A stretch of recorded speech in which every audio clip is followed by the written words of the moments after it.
हे corona virus तई पकड़ेस ताजा मूंखे जम्मू सम्झो हुया त मां तव्हांजे हथ में अची वेंदुमि।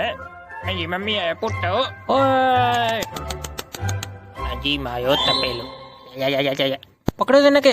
ॾिसो मोदी जीअ जॾहिं जॾहिं 8 बजे अची करे घोषणा कई आहे तॾहिं कुझु न कुझु ज़रूरु बंदि थियो आहे। पहिरीं नोटबंदी थी, हाणे देशबंदी थी।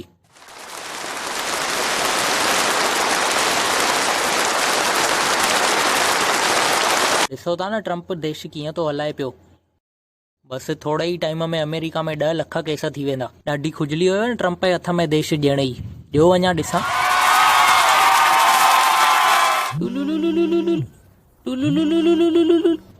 Corona speaking. अॼु शाम जो 4 बजे तैयार रहिजांइ, अचांइ तो मां तुंहिंजे शरीर में। इन्ही मां खे भॼणो पवंदो हितां खां फास्ट। अड़े कुत्ती रन जा पुट, ही छा कयव तव्हां?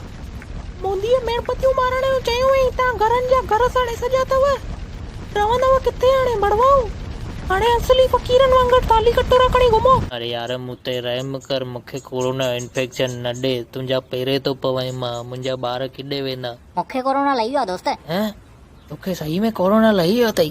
छा ॻाल्हि थो करीं? हैं? सही में चओ न लही वियो अथई? अरे यार वार ॾिस कीअं थी विया आहिनि लॉकडाउन में घर वेही करे। छो मस्त त थी विया अथई, मैगी वेई हुन मां नूडल्स थी विया अथई। पोइ बि तोखे न वणंदा हुजई त मां कटे थो ॾियां, वांदो न आहे। तव्हांखे अॼु ताईं सभिनि खां वधीक गुस्सो कहिड़ी ॻाल्हि ते आयो अथव, ॿुधायो मूंखे।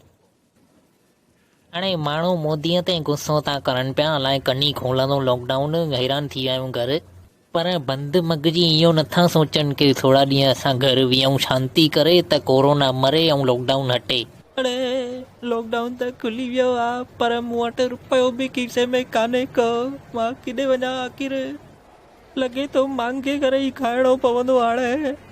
ओ माई ॿुध न, मूंखे ॾाढी बुख लॻी आहे, छा मूंखे रोटी खाराईंदीअ? अट नंढड़ा फ़क़ीर जी औलाद। बसि इहो ई ॿुधण जो बाक़ी हुयो।